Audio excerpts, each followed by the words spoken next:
In the ancient world where gods walked among mortals and myths wove through everyday life, there existed Cupid, the Roman god of love, desire, and attraction.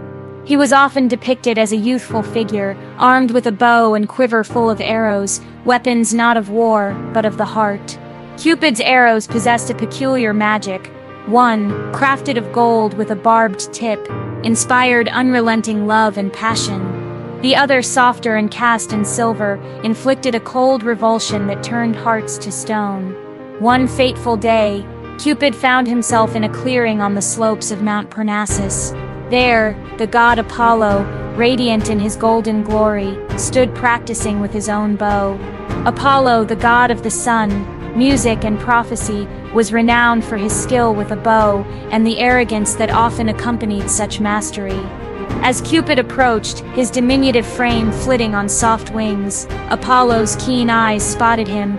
A bemused smile curled on Apollo's lips. "Ah, little Cupid, what brings you here, child of Venus? Are you lost?" he called out, his voice rich and resonant. Cupid, though small in stature, bristled with pride. "I am not lost, Apollo," he replied. "I am here on my own accord." Apollo's laughter rang through the clearing, golden and unkind. "And what is that you carry?" "A bow and arrows. Such weapons are for gods like me, who face great beasts and foes." "What could you possibly do with them, little one?"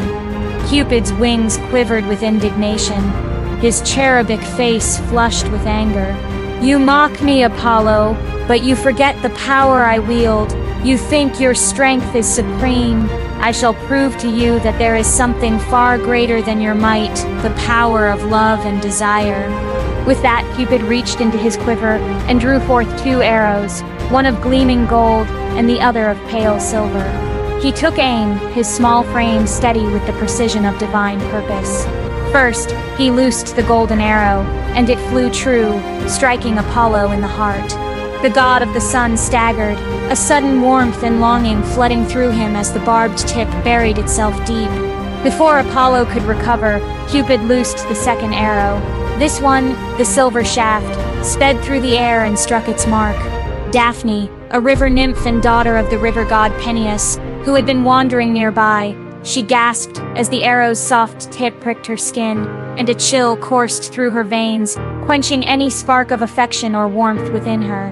Apollo, now smitten with a passion as fierce as the sun, turned his gaze upon Daphne. She stood amidst the trees, her form lithe and graceful, her beauty radiant as the dawn. To Apollo, she seemed the embodiment of perfection, and his heart, now enslaved by Cupid's golden arrow, burned with a love that consumed him.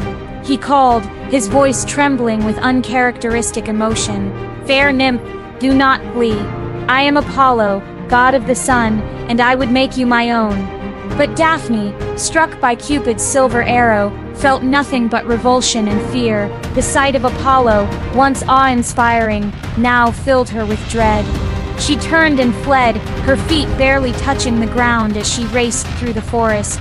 Apollo pursued her, his love-blinded heart, unable to comprehend her flight. "Daphne, wait. Do not fear me. I mean you no harm," he cried. His words carried on the wind. Yet Daphne did not falter. Her heart, hardened by Cupid's malice, spurred her on. She prayed silently to her father, Peneus, her breath coming in desperate gasps. "Father, help me," she pleaded. "Save me from this god, who will not relent. Transform me, so I may escape his grasp." Peneus, moved by his daughter's plight, heard her prayer. As Apollo drew closer, his hand outstretched to seize her, Daphne's body began to change. Her limbs grew stiff and bark enveloped her skin.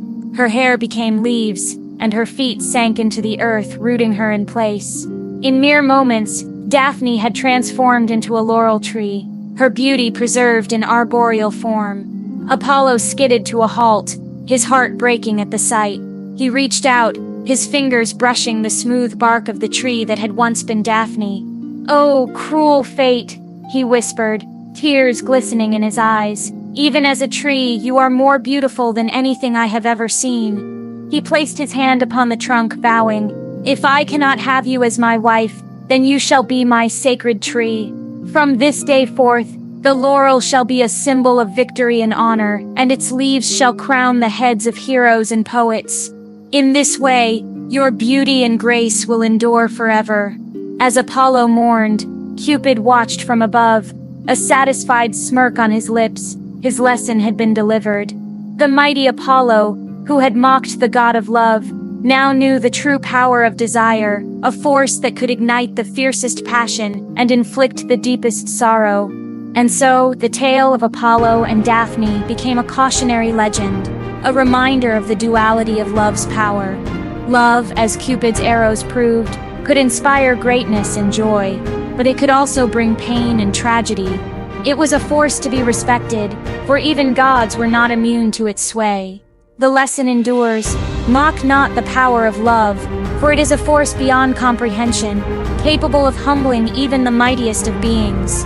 And for the strongest warrior, it is a reminder that love, when underestimated, can strike with such precision that it brings even the invincible to their knees. If you seek wisdom, why not get it from a god? Subscribe to learn our lessons, and thank you for watching. Lessons from the Gods.